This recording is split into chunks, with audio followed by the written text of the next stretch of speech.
Albonoan ay talagang sinadya na maling grid coordinates. May ano daw ito, humigit kumulang, binanggit niya kahapon mga 421 ghost flood control projects daw ang may kaugnayan dito sa mga maling coordinates na ito. So tanungin natin maya-mayang kaunti si Mayor Benji, narinig niya na ba ito? Ano exactly ito? Saang mga areas din po kaya ito? Yun ang sinasabi kahapon 421. Um, ang ah, ang tanong nga kasi, ano ang lohika, no, para mo sabi tinanong nga para bang niloloko si presidente? Hindi, niloko niya. Ang tahas ng Yun ang sinabi po ni sinasabi niya, Senator Ping oo. Lacson. Nagbigay siya ng mga mali-maling grid coordinates. Ano ang motibo? Di po ba? Bakit? Ka doon. Oo, kotse ang dala mo kasi nga may access at yung bundok sa bundok may tulay din. So isipin mo, grabe ang investment dito pero sulit. Kasi nga ang daming turista. At mga kapatid, yung kanilang canopy may portion na bakal. Ang kakapal ng bakal. Kita mo, boulders kasi nilalaki ng bahay. Nandun. Pero yung bakal, hindi bumibigay. Nandun sumadaan yung mga kotse bago ka tumuntong doon sa kanilang transfer point, sasakay ka ng tren. Kwento lang sa akin yan. Di bale. Magagawa natin yan dito sa Pilipinas, huwag ka mag-alala. So, Ikaw ay, ito, Oo. Baguio City lang. Yeah. Hindi ba? Oo, pwede mo sigurong gawa ng ganoong kaparaanan na hindi ka gagasta ng ilang bilyon sa rock netting. Siguro kung di tayo gumasta ng bilyon sa rock netting, meron na tayo Okay, niyan. Diba? Kung di tayo gumasta ng bilyon sa rock netting, meron tayo niyan. Huwag ka mag-alala, pwede namang gawing tour. Alam mo, nasa pag-iisip lang yan. Pwedeng gawing tourist spot yung rock netting.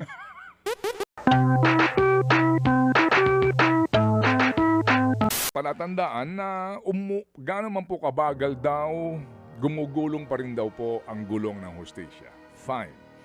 Pero ang tanong nga po natin dito, itong bagal ng paggulong, gaano kabagal ito ngayon? Dito po sa kasong ito. Kasi tandaan natin, hindi lang po si Mr. ang akusado rito, mahaba-haba ang listahan. At mga kapatid, sa atin po namang hukuman, yung kanilang due process, depende yan.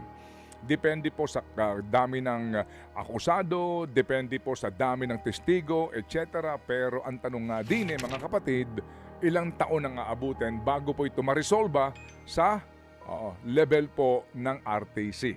Ayan. Pero delikading dito si Mr. Ang, meaning hindi naman delikading sa medyo kumbaga habang the more natatagal ang paglilitis, nakakulong siya kasi nga non-bailable ito. Di po ba? Ang tanong nga lang dito, gaano ito katagal para po sa final verdict na as in sa bilibid na po ang tuloy ng mga sinasabing akusado rito kung matibay ang ebidensya. Yan po sa atin. Ngayon mga kapatid, sa usapin po nitong kay Atong Ang, dito po sa ating flood control. Di po ba? Ang tanong nga din dito ay kailan kahapon nagkaroon ng hearing doon sa Mindoro Projects. Meron ako napakinggan na portion dito. Abay, mahuhusay yung abogado ng depensa ng mga engineers ng DPWH, pati yung contractor dito. Oo, ito yung... Mahuhusay ang kanilang pagbira sa prosecution dito. Oo. Kasi yung testigo ng prosecution dito, ginigiba ng depensa. Para bagang sa akin pakakarinig lang, ang style nila sinasabi, ikaw na testigo, na nagsasabi na ito ay proyekto na substandard.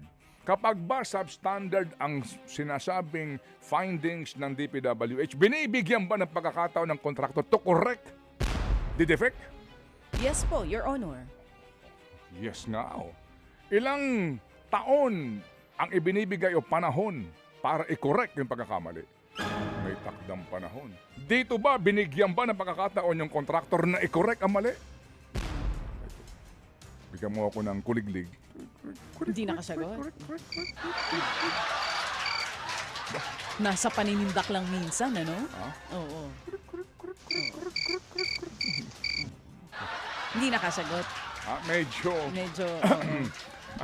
Kaya dito muli haba ng pasensya at pag-unawa. Yes. Dito sa paggulong ng hustisya. Kaya tayo pumuli ay mananalig sa tibay ho. Kaya din may katwiran din ng huwag masyadong madaliin nang sa ganun masiguro na solid ang ebidensya. Tama naman. Okay. Pero ako'y wishful. Ano yung sige. first song natin kanina? Wishful thinking. Wishful Sige. thinking. Wishful thinking ko, sana may arrest warrant din sa proponents. Okay. This year sana. At abangan natin Wala bang po yung ganon? hearing ng Senado On Monday.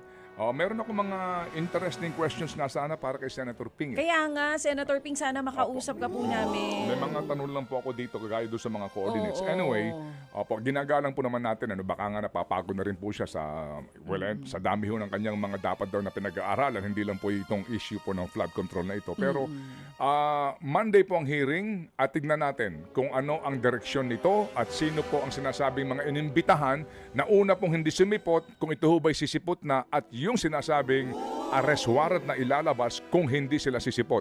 Starring dyan si Manny Bonoan at ito pong ilang pang mga nabanggit nung una dito po sa usapin na ito. Naging pagharap po sa media kahapon ni Senator Pamphilo Ping Lacson, ang chairman po ng Blue Ribbon Committee in the Senate. At isa po sa mga natalakay niya ay yung sinasabi daw po na na-discover daw po nila sa pamamagitan po din ng informasyon coming from different sources and from DPWH daw po mismo na meron daw pong mga coordinates na ibinigay doon sa isumbong sa Pangulo na umano'y sinadyang mali-mali. Hindi ko lang ho masyadong abutan yung mismong detalye po nito, pero nabalitaan ko lang din po yung clip na nanggagaling dito and then yung mga balita ngayon. Pero sana nga po mapagbigyan din tayo eventually po siguro later or bukas makalawa ni Senator Lacson po para nga maipaliwanag ito kasi I remember doon sa kanyang dalawang talumpati po na ating po namang binigyan po ng pagkilala at pagtangkilik na kanyang expose sa mga ghost flood control projects at iyang BGC boys na iyan, nabanggit niya po yung source nila ay ito pong isumbong sa Pangulo coordinates. Kaya gusto ko rin pong mapagtanto kung ano ho ba specifically ito? Meron bang sinadya lang na mga parte ng sa bansa na mali yung coordinates? Kasi nga ano ba logic daw? Natanong siya naipaliwanag kahapon Yes. Senator Ping. Ano ba logic kung bakit mo mamali-maliin yung mga coordinates? Ang sinasabi ni Senator Ping Lacson dito sa kapihan sa Senado na meron daw siyang natanggap from a very reliable source na nagpapakita na yung mga binigay daw na data nitong si Secretary o dating DPWH Secretary Manuel Bonoan ay talagang sinadya na maling grid coordinates. May ano daw ito, humigit kumulang, binanggit niya kahapon mga 421 ghost flood control projects daw ang may kaugnayan dito sa mga maling coordinates na ito.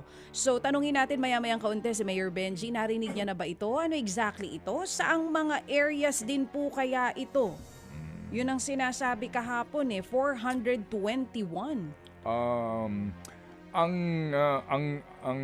Ang tanong nga kasi, ano ang lohika? Para mo, tinanong nga para bang niloloko si Presidente? Hindi, niloko niya. Ang tahas ang Yun ang sinabi po ni sinasabi niya, Senator Ping oo. Lacson. Nagbigay siya ng mga mali-maling grid coordinates. Ano ang motibo? Di po ba? Bakit?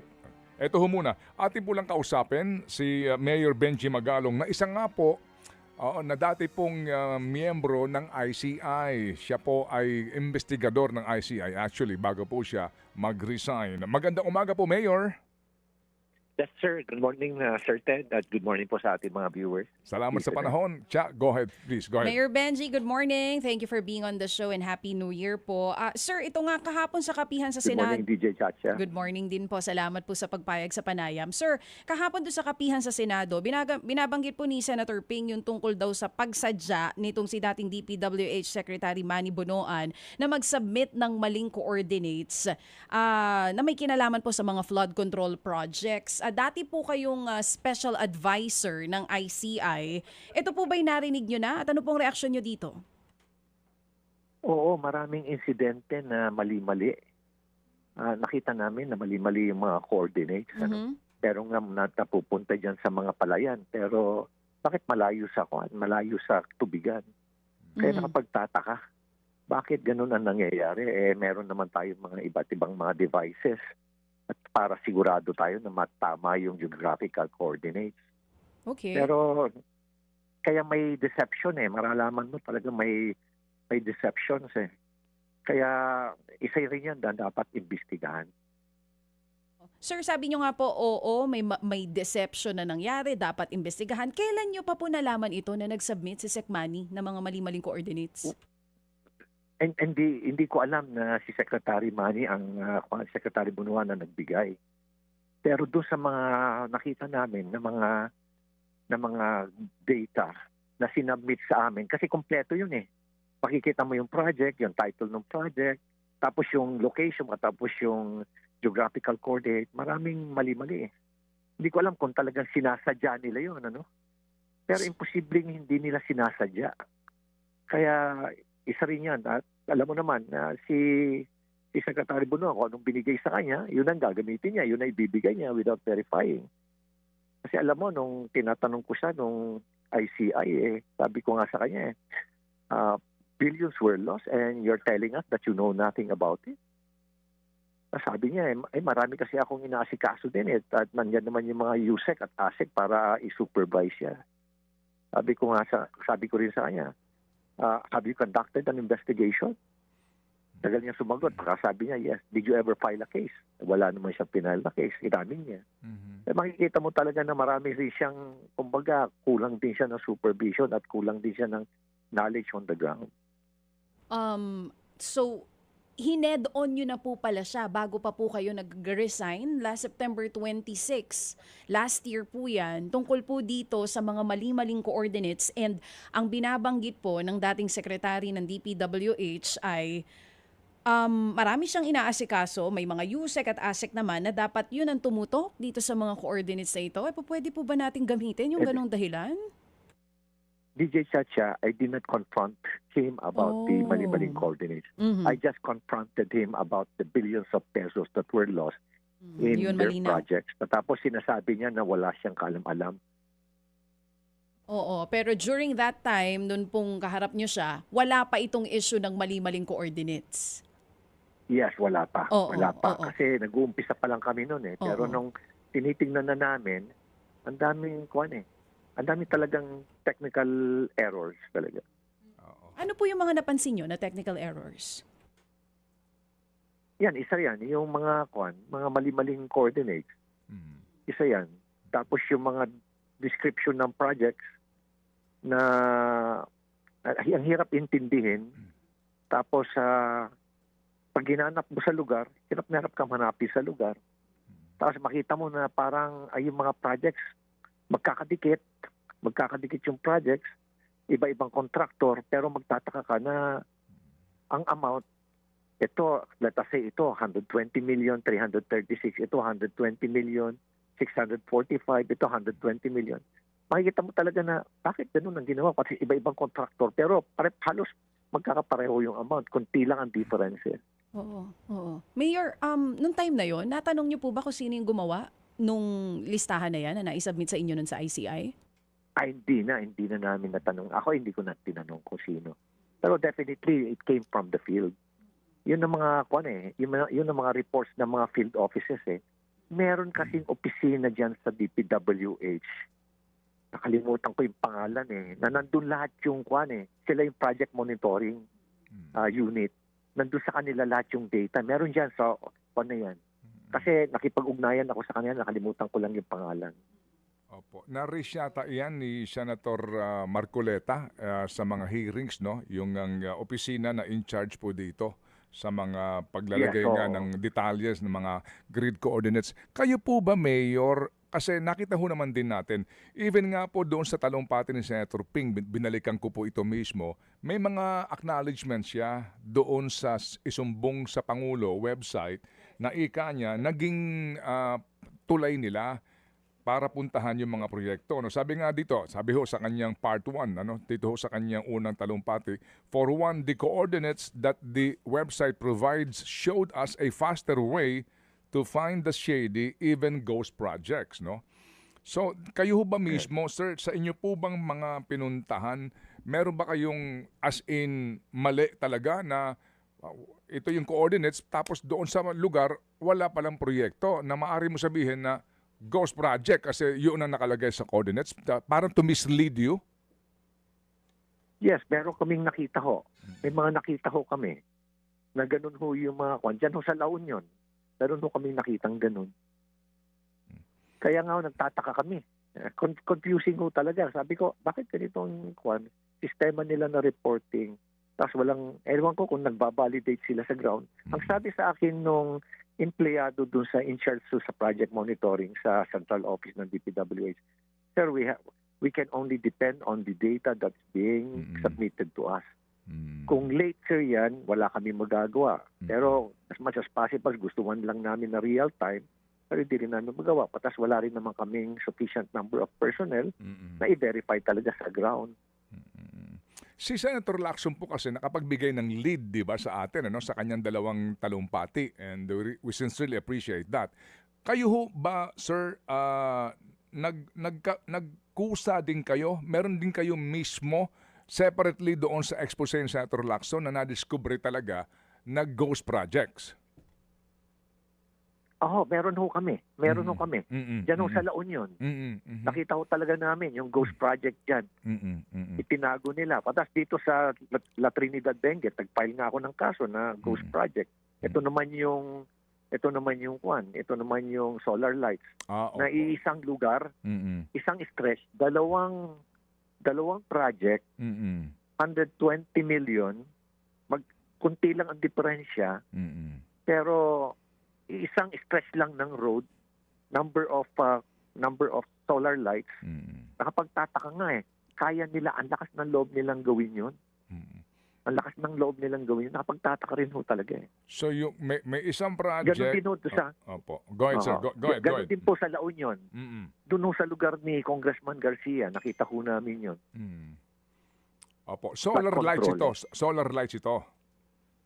Sa Benguet ho, solar lights. Okay. Doon naman ho sa La Union ho, flood control. Okay, flood control. Sige, kasi po separate nga itong solar lights. No? Doon kanin nyo sa Benguet, kumbaga may isang proyekto, nag-double sila ng appropriations, di ba? Kumubra doon sa ghost, tapos kumubra pa sa overprice. Ganun po nangyari. Ano po? Opo. Okay. Ganun ho yan. Opo. Sige, dito po sa ghost projects po, so kayo po mismo, nung na-discover niyo po ito kaninyo, halimbawa dyan sa La Union, sakto ba yung grid coordinates na ibinigay ng isumbong sa Pangulo o ng DPWH, o na-discover niyo ito separately?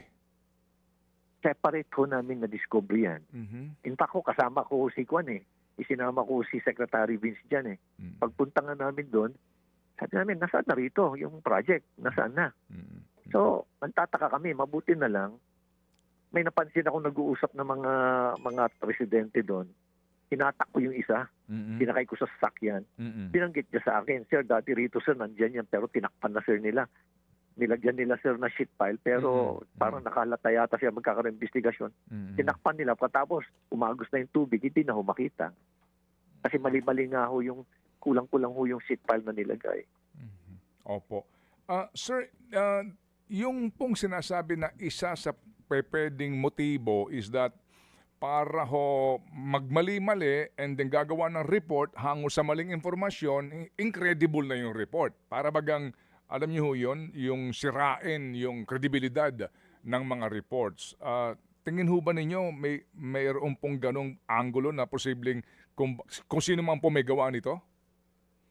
That is exactly siguro yung motive ho nun. Karoon ho ng deception, tapos para gawin nilang, palabasin nila na tapos na yung project. Isa rin ho yan sa mga tinanong ko kay Kwan kay Bryce Hernandez Sabi ko sa kanya, bakit napakalakas ng loob ninyo? Tapos tinanong ko sa kanya, ikaw Bryce, ilan na ba ang improperly documented at undocumented na mga projects ninyo diyan sa Kwan since 2019? Sabi niya, sir, ang nabibilang ko na sir, 9,000. Projects, Sabi ko, 9,000? Sa inyo pa lang, sa distrito niyo pa lang sa Bulacan? Yan sa Bulacan kasi 3 engineering districts Sabi niya, sir, bakit napakalakas ng loob niyo? Hindi ba kayo nakukuha? Sabi niya sa akin, sir, everybody is happy sa opisina po namin Pati po COA, meron din po. Sabi niya, nasa 0.7 to 1%. Ito po yung informal na pag-uusap namin. Sabi ko, Sabi ko, so, paano yung ginagawa? Sir, lahat po nabibigyan. Basta may kita po kami, lahat po nabibigyan. Yung dati pong nakabisikleta, nagkamotor na. Yung dating nagkamotor, nagkaroon na po ng kotse. At yung mga dating may kotse na, nagkaroon ng sports car at luxury cars. Sir, yan hong usapan ninyo, hindi under oath, hindi sa ICI proceedings. Hindi ha. Hindi ha. Iba ho yun sa PAN. At kami lang ho, nag-uusap kami. Opo. Pero nandun ba kayo nung sumalang siya sa ICI proceedings mismo and then ginawa ito, siya ba sinailalim sa under oath? Nung nasa kwan ho ako, I believe ho, nasa kwan ho yata ako eh. Nung under investigation ho siya, nung interview niya, nasa field po ako eh. Alam ko na umalis po ako sa field eh. Oo. Yung bang pag-uusap niyo yung panahon na siya nagsauli ng kotse? Oo, yun po yun. Opo. Sinoli po niya yung mga kotse. Pero meron pa ho siyang hindi sinusoling kotse. Yung yellow, yung mahal na klase, Ferrari. Hindi pa ho niya sinusoli yun eh. Hanggang ngayon, as far as you know. Opo. Meron ho yan. Inamin ho niya sa akin yan. Sir, nung kayo po'y miyembro pa ho ng ICI, meron bang pagkakataon na you were present during the hearing nito? At sino ho ang nakasalang doon? At meron kaya pong official records yung mga hearings na iyan? Kasi wala ho namang live streaming na napapanood ng tao eh. Definitely ho, meron kasi may mga recording equipment po doon eh. Meron pong recording equipment. Opo, pero that time po, si Bonoan nung sumalang doon, wala ho kayo doon o nandun po kayo?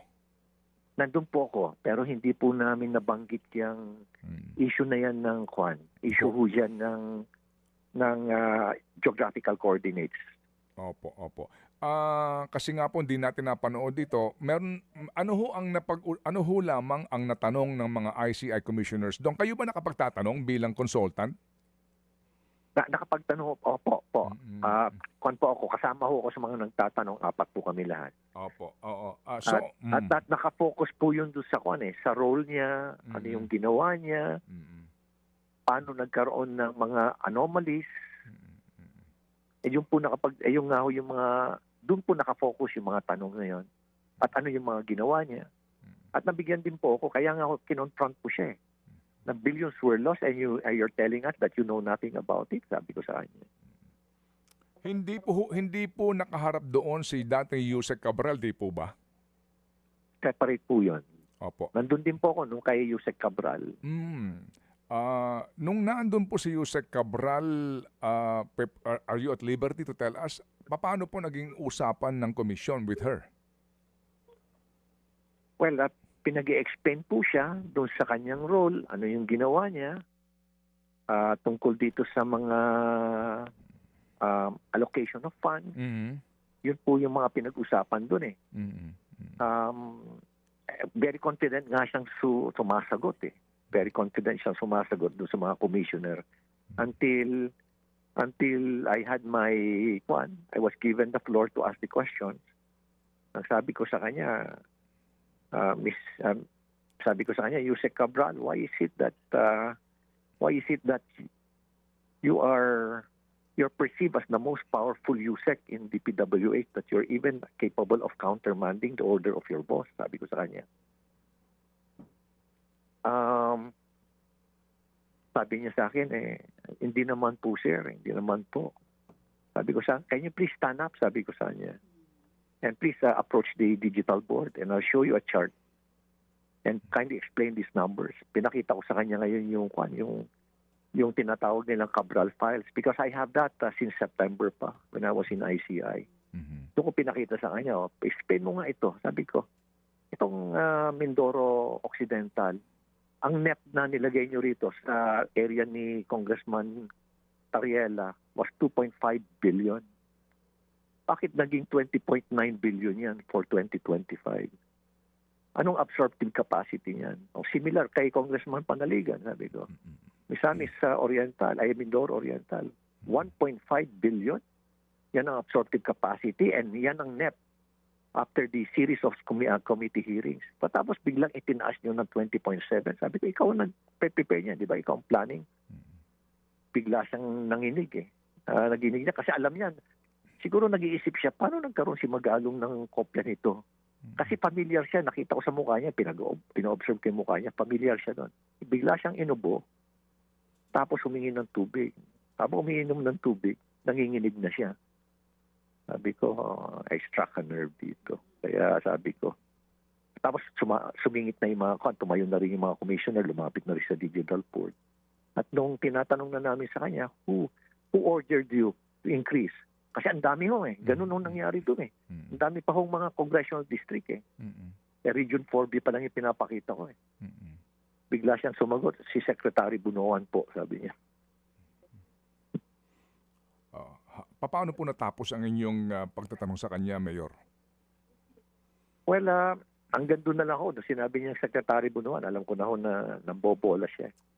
Kaya siguro wala na ho siyang mababanggit na pangalan. Pinanggit niya si Secretary Bunoan. Tapos hindi na ho ako nagtanong. Tumalikod na lang ho ako. Opo. Yung hawak niyong Cabral files, kung pwede lang ho namin itanong, saan nang galing yun? Nakuha ko po sa isang reliable na person ho dyan sa loob ng Kongreso, sa House. Hindi ko lang po pwedeng i-reveal sa inyo, Sir Ted. Opo. Bakit niyo siya tinatawag na Cabral files? Kasi sa akin is, di ba may naglalabas din ho si Congressman De Viste at tinawag na Cabral file. So I presume ho na since nagtatama ho yung mga numbers namin, kaya tinatawag ko lang ho siyang Cabral file. Kasi alam ko na sa kanya galing yun eh. Siya ang nag-prepare nun eh. Kasi planning ho siya eh. At tinanong ko sa kanya, ikaw ba nag-prepare nito? Tinanong ko sa kanya yun eh. Una, hesitant siya magsalita eh. Tapos sumagot siya ng positive. Siya nagpe-prepara. Yeah, alam niya yun eh. Oo. Opo. So ito hong hawak ninyo na files na ito, gaano ito kakapal? Gaano karami ito? At doon po ba may mga linya ng kung magkano yung NEP and then eventually kung magkano na ang naging versyon sa BICAM and yung sinasabing yung allocables sa bawat distrito at bawat senador kung meron man at cabinet secretary? Well, yung sa akin ho, hindi ho kasali yung 3 files ho kasi yun eh. Sa akin, 3 files. Pero tama ho yung description nyo. Meron ho mga allocables, outside allocables, ganyan. Yung NEP, tapos yung total GAA, ganun ho. Total budget. Yun po yung laman. Pero wala pong senators, wala po ako yung mga party list, wala rin po yung mga cabinet secretary. Soft copy po ito? Yung first file ko ho, siguro maabot na mga 17 pages, 18 pages. Tapos meron pa akong ibang files pa ho, yung mga proponent ho dyan, si Saldico. Yan. Tapos yung isa na naman ho, meron na naman. Opo. Soft copy po ito? Ang binigay sa akin is soft copy at pininisyang ko na mismo ang ICI. Lahat ng mga commissioners, binigyan ko ng kopya. Binigyan ko rin kinausap ko rin si Secretary Vince dito, pinakita ko sa kanya. Pati siya nagulat. Tapos sinabit ko na ho yan sa CIDG. Opo. Sige. So, sabi ho ninyo Saldico, si Saldico po party list eh. So, meron pa rin yung party list. Kasi party list siya, di ba? Ako, Bicol. Oo. Nandun ho yun. Yung mga proponent, siya ang proponent. Sa mga iba-ibang mga, nakalagay ho dun eh. Proponent, Saldico, nakalagay dun. Opo. Sige, so kung ito po'y hawak na ng CIDG, sino po ang pinagbigyan nyo nito? Nakabalita ho ba kayo kung anong kanilang ginawa na dito? Kasi ngayon, ang sabi ho naman daw, willing ang PMP kung ibibigay yung Cabral files na hawak umano ni Leviste para po sa kanilang forensic examination daw. Authentication, ganun. Well, siguro pinadala ko po kay Major General Robert Morico, yung head po ng CIDG. Hindi ko na po alam, Sir Ted, kung ano po yung succeeding action ho nila doon, subsequent action. Opo, sige po. Opo. Mayor, yun pong ICI ngayon, as we all know, ano po, ay isa na lang po ang natirang ang commissioner. Ano po ang inyong maipapayo kung meron man sa kasalukuyan pong ICI na obviously wala silang quorum, pero ang sabi po ng Malacanang ay pwede pa raw po actually mag-refer ng kaso sa ombudsman. Well, ganun naman po talaga ang nangyayari po, Sir Ted. Mm-mm. Referral po lahat yun. Mm-mm. Pero ang importante kasi collegial body. Paano maging collegial body kung iisa na lang ho? No? Maski na ho, siguro i-open ho nila kung sinong gustong mag-apply as commissioner. Patingin ko siguro tatanggi na ho yung iba because of what happened na biglang nag-resign yung mga commissioner. Kasama na rin po ako doon. Not as commissioner but special advisor investigator. Siyempre ho, wala na ho. Kasi nung umpisa pa lang ho yan, nung naghahanap po sila ng chairman, hirap na ho na maghanap ng chairman. Lalo pa ho ngayon. Ano ho ang inyong pagtansya sa kasalukuyang kredibilidad ng ICI? Well, in terms of the efficiency, competence ho ng mga commissioner, talagang dedicated ho sila. No? Kasi nagkakaroon ho kami ng meetings makikita ko talaga yan na talagang dedicated ho talaga Nandun ho talaga yung kanilang enthusiasm. Pero nung na-realize ho namin na wala pala kaming power, wala kaming authority, wala kaming contempt powers, walang subpoena powers, wala ho, limited, nakatali ho yung kamay sa likod. Kaya nga ang pinaigting ko yung investigation. Yung investigation, kailangan ko, pinahinto naman po akong mag-imbestiga. Tsaka wala rin kayong pondo. No? Walang pondo. Oo, walang pondo talaga nun. Wala akong sweldo yung mga tao. Talagang para sa bayan, for la patria ho talaga. Opo. Sige. So, Mayor, kamusta sa Benguet? May mga movement ba dyan? May mga pagtatangka ba? Nasunog daw ho ang Cordillera DPWH pero maiksi lang po yung haba ng sunog. May mga pagtatangka ba na mag-conceal, magtakip ng mga anomalya sa proyekto ng DPWH? Sir Ted, sa ngayon hindi po ako makapagsalita tungkol diyan kasi hinihintay ko pa ho yung resulta ho ng investigasyon ng Bureau of Fire. Pero for the meantime, nag-usap na ho kami ni Secretary Vince habang ongoing yung fire. Pinasecure ko na ho kanina ay kagabi. Sa kagabi pa lang ho, ay kahapon pa lang. Apo kasi 1743 po, fire out na. Pinagbawal na po namin pumasok yung mga DPWH doon. Tapos ngayong araw, sinicure na namin, 24 hours, ngayong araw, darating po yung mga tao nila sa central office. Opo. Yung mga arson investigators, Mayor. Opo. Ng Bureau of Fire para humasinsinan po ang pag-iimbestiga. Sige po. So, aantabay kami. Kagabi pa po yun. Ay, kagabi pa po yun. Opo. Oo, so maghihintay po tayo sa magiging official report po nila. Mayor, kung maalala po ninyo, bagong-bago kayo mayor sa Baguio, napag-usapan natin ang kahalagahan ng Cannon Road sa inyong turismo at saka sa ating mga motorista, di ba? I prefer to pass by there kasi nga shortcut ako. Paano kaya ngayon yan? Kasi hindi maitatanggi, importante ang rehabilitasyon at pag-aayos ng Cannon Road, no? Ang mga bulubuntukin diyan.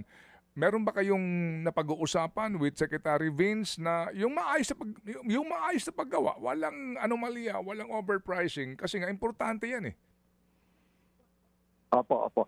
Alam niyo, Sir Ted, noong 2019, first time ko na-meet si Undersecretary Cabral. Kasi nagkaroon sila ng roadshow. Umikot sila sa buong bansa regarding the rehabilitation of Cannon Road. Ina-explain nga nila sa akin yung mga tunneling dyan Tapos talagang meron dialogue. Kaya ako naman tuwan-tuwa. Nagtaka lang ako na after the roadshow, hindi na itinuloy. Ay marami naman palang marami palang mga kumpanya, construction companies na malalaki na talagang nagbigay ng interest.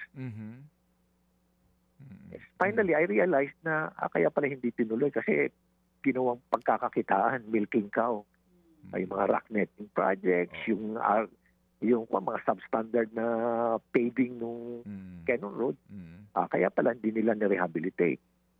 So isa ngayon sa mga tinitingnan ngayon ni Secretary Vince ngayon is how to rehabilitate it almost permanently para talagang hindi na mataas yung yung yearly maintenance niyan.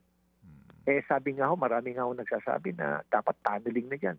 Yes, So yes. hinihintay namin. Opo. So kasi nga po, ang malungkot dito dahil sa anomalya, nahinto, no? Kasi dati nga po, ako nagulat, bilyon pala ang inilalaan dyan taon-taon, no? Na budget. Opo, Sir Ted. Totoo po. Totoo po yan. Bilyon-bilyon, pero yung nga, hindi naaayos, parang gusto nila na laging sira kasi laging may pera. Ganun ho yun. Ganun po yung perception ko po doon. Kaya hindi na ho tinuloy yung rehabilitation. Well, anyway, ito lang po nga para po sa turismo sa Baguio, para po din sa convenience ng mga motorista doon na private motorist. Baka din po, ito lang po, input, Mayor, yung pong pinakamataas na bundok sa Europa, yung Mount Zermatt sa Switzerland. Opo. Ipa-research nyo po kasi kung may mga interesado dyan ng mga dalubhasa kung paano aayusin, kasi magtataka ka doon, ang layo nun, ilang bundok ang dadaanan mo, dadaan ka pa sa tren, sa ilalim ng bundok, may tren para i-transport yung mga sasakyan. Nagawa nila doon, tapos ang kanilang mga canopy, solid na mga bakal, kitang-kita mo yung mga malalaking boulders sa taas ng canopy. Nagawa nila ng paraan, ano daw doon sabi sa akin nung chuper, constant daw doon yung rock falls, pero yung nga ang ginawa, ang tibay ng kanila pong canopy at puro nga sila sa ilalim ng daan, kaya isa po ito sa pinupuntahan ng napakaraming turista kasi nga easily accessible, kahit na may kotse ka, pwede kang pumunta doon at himala na makakadaan ka sa mga bundok. Yan po yun, Mayor, Mount Zermatt sa Switzerland. Good idea po. Probably something that I will discuss with We'll discuss with Secretary Vince. Pero hindi po ako nalaman na ang sitwasyon pala parang Baguio din. Pero bakit nakakaakyat yung train? I think that is something that is found in Austria yata ba yun? Yung binabanggit din sa akin. Opo, yun. Kaya marami yung talagang mga similarly situated na pwedeng gawan talaga ng paraan. Opo. Basta maayos lang ho talaga yung budgeting. Maayos lang po yung paggastos sa pera. Opo, paggamit sa pera. Opo, paggastos ng pera. Okay, sige. May pahabol kang tanong, go ahead please. Mayor Benji, ngayon po may binabanggit din itong si Senator Ping Lacson. Isa rin daw sa mga iniimbestigahan ngayon yung link ng mga diskaya kay former Speaker Martin Romualdez. May sinasabi na property na nabili dito sa Maynila na ginamit ang mga diskaya. Noon po bang nasa ICI kayo, meron na kayong nakitang link ng mga diskaya kay former Speaker? DJ Chacha, wala ho kaming na-gather na ganyang information. Or wala po. Or to any contractors linking to former Speaker, wala rin pong ganon? So far.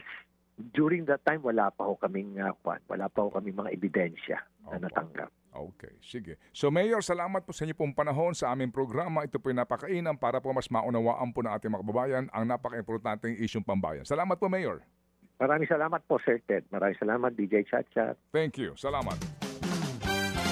Mayor Benji Magalong, dati pong investigador ng ICI. At sa ating mga kababayan sa Switzerland, Sorry, I have just to mention that. Kasi naikwento lang naman sa akin yan, girl.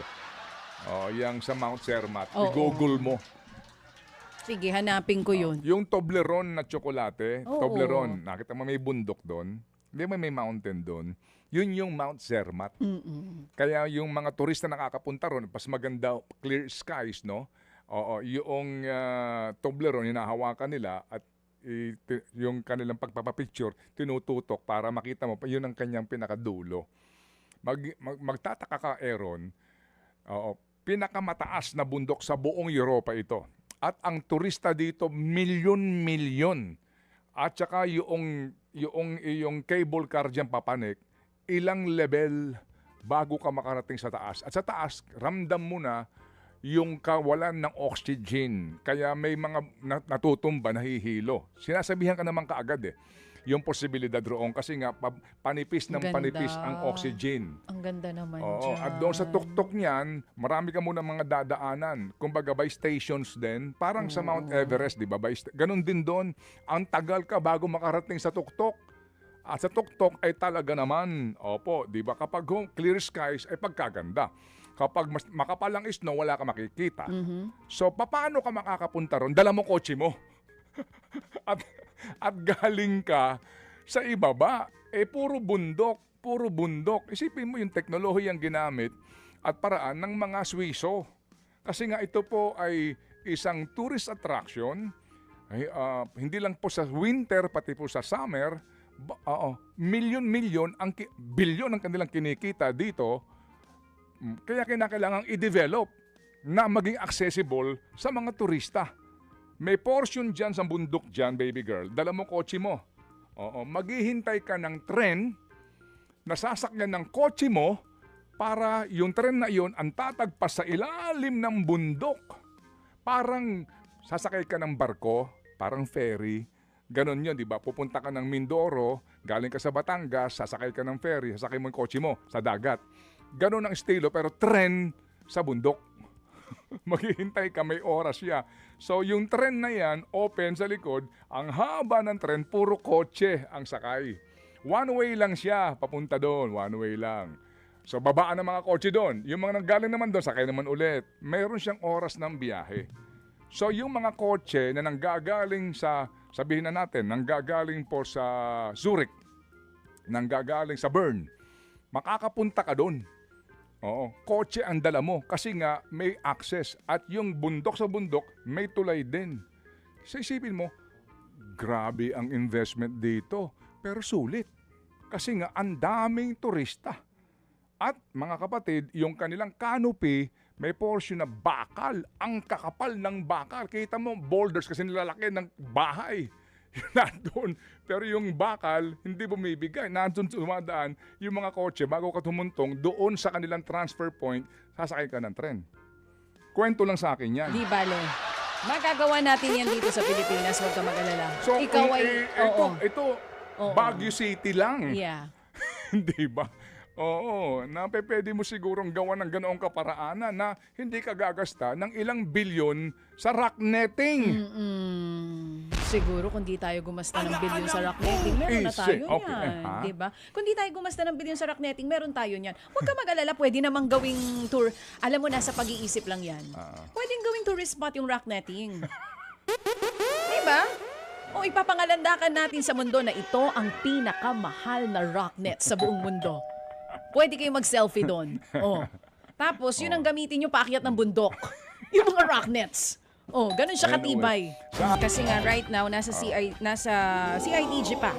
Itong mga akusado. Yun ang sinasabi ni CIDG Director Robert Morico. Bustinera. Kailangan natin din doon bastonero. Basta dapat, kahit saan pa yan, baby, ay patas ang maging pagtrato at walang special treatment. Yun lang naman din ang worry ng iba. Oo. De syempre, high profile case ito. Hindi naman kung sino-sino lang ito. Hindi ba? Tama, mali. So sana patas kung sakali man na maglabas na ng order ang korte kung saan po ilalagak itong mga akusado.